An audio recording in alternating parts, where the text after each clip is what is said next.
Alright, so, MMOs.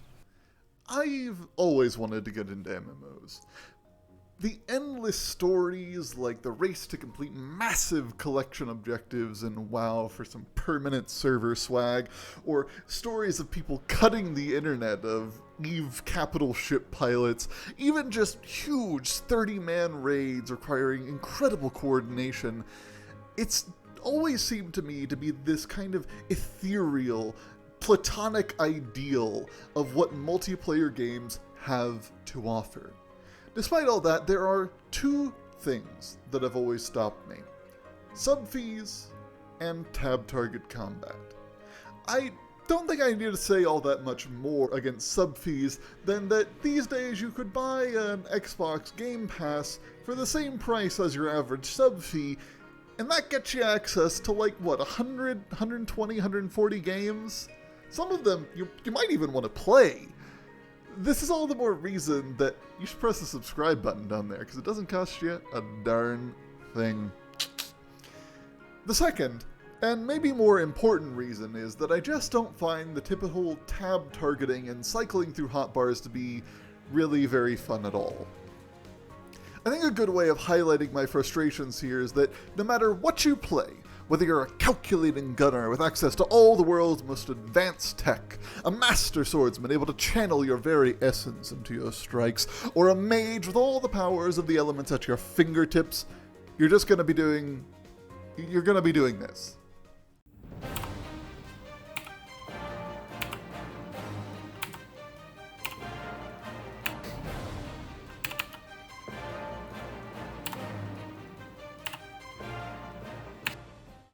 But alas, VR is the bane of typical MMO game design, as there's not a single damn keyboard in sight. All we have is a couple buttons and our hands. What could you possibly do with that? Well, let's jump into Zenith and find out.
To say that Zenith is the first to arrive on the VR MMO scene is only a small over-exaggeration, as the only other title I can find is very basic.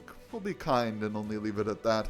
What they've had to do here, though, is entirely reinvent MMO combat, and as the first modern incarnation of that system, they have done astonishingly. Not only that, they've made a system that can exist on high latency server conditions, where desync between client and server is a constant concern.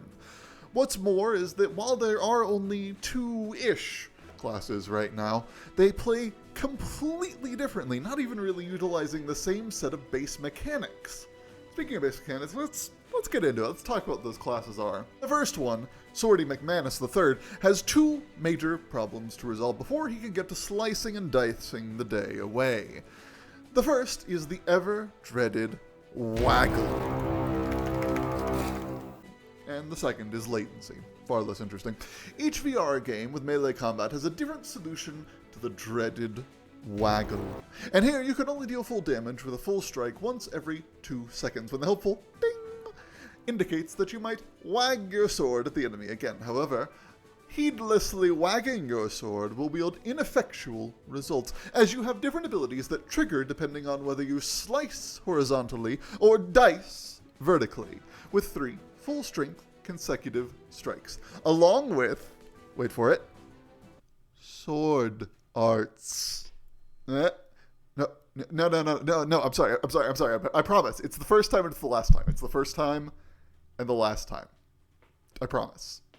Just pull the trigger on a vertical or horizontal strike to do a different ability. That's all I was really getting at. That's all I wanted to get at it. I'm sorry.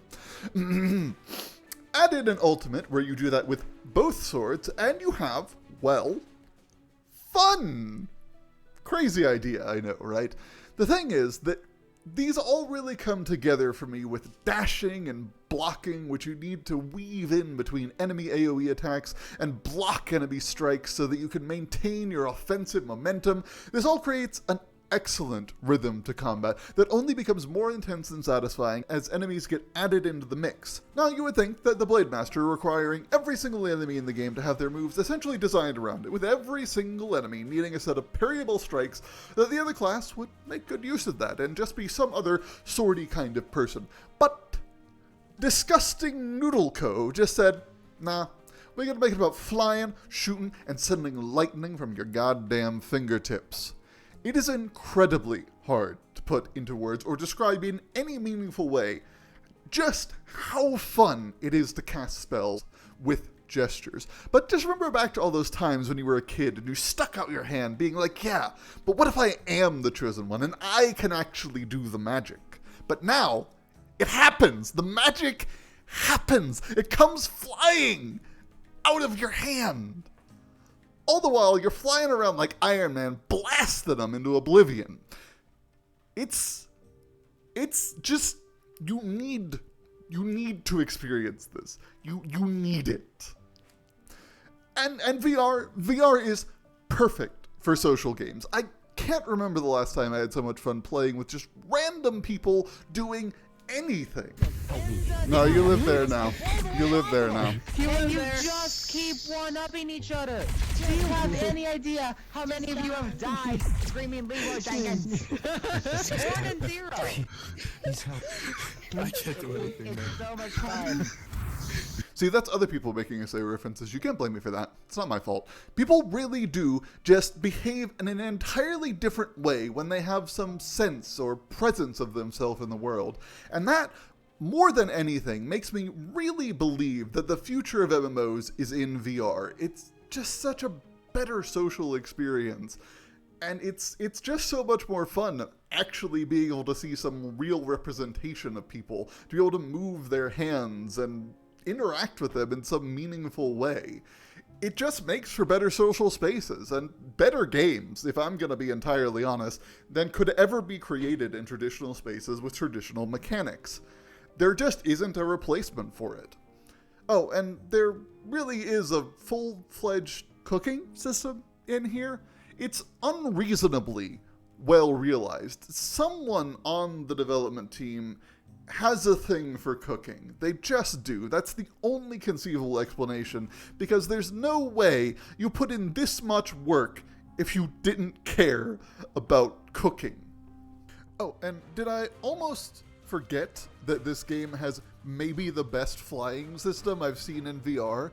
And if you're saying, oh, I've played this game, it's got gliding, not really flying. You just stick out your arms and you glide a bit. Well, no, that's where you're wrong. You're just like a child on your dad's shoulders, sticking out your arms going, wee, look at me! No. You turn on the real flying mode, which turns you into a goddamn fighter jet, bringing death from the skies, allowing you to traverse the whole world with the greatest of ease. It is liberating, it is magnificent, and my God, is it a reason that you need to play this game. The skill to it, too.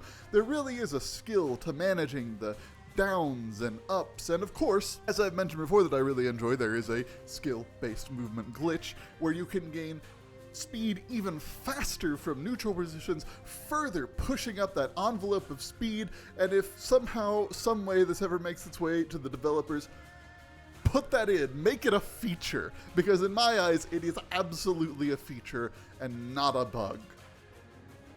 Just having free roam in a huge world with expansive combat and traversal designed for VR, it's what I've been dreaming of since I first put a headset on. And my excitement for this title, I can't fully express it. It's just too much. There's too much. You just have to do it. It is positively the most fun I have had with VR, possibly ever. Even when put up against far more polished titles like Alex, every aspect of this game is designed for VR, and that makes such a difference. But, well, that's not in finished games. That's not in finished games. There are placeholders. There are placeholders on placeholders. There are placeholder items, placeholder abilities, placeholder enemies, placeholder quest objectives. There aren't nearly enough group quests or events. There is no story to speak of. There's only one crafting system, now given it's an insanely well-made crafting system. There's no group finder. There's not really much of a problem with that either, because there's no dungeons. There, realistically speaking, isn't all that much of an RPG or all that much multiplayer in this massively multiplayer online RPG, and even the online part is questionable at times. All that being said, I just can't divorce my own personal experience of having about just the best time in my life from how janky this is, because I look back and I see that there's like mobile level crap, just unfinished game here, but clearly the people making it care. I don't want to pretend that they don't, because it is so obvious that the people making this are incredibly passionate about VR and understand what works in VR and how to make a game in that space fun. I really want to applaud them, and they are clearly continuing to put work into this, and I just can't wait to see where it's going next. I've really worked hard to avoid saying throughout the entirety of this thing about the possibility that this game has in the future, because if you look at any review of it right now, that's what you'll see people talking about. Potential. But I want to say there is a spectacular game in there right now. The fact that there is essentially infinite potential in there as well is, like, it blows your mind thinking about how many directions could be gone in with this, and how good of a game this could be one day. It almost aches to make me imagine it. So that's why you see people talking about potential. But I do try and deal with the tangible, the real, what's here right now. So let's wrap it up and answer the question this video's title asks. Should you buy this right now? If you have a high tolerance for playing a game where you'll constantly see under construction signs, then positively, yes, get this now. It is amazing. If you have patience or just standards that will not allow for such tomfoolery, then wait, sure. But do wait. Keep your eyes on this. Keep this game on your radar. There's already been an announcement of a third class going on, and development is still ongoing for this. The team still clearly cares. And my verdict on Zenith is that it is just that. The highest possible point on a future that only looks to be getting better.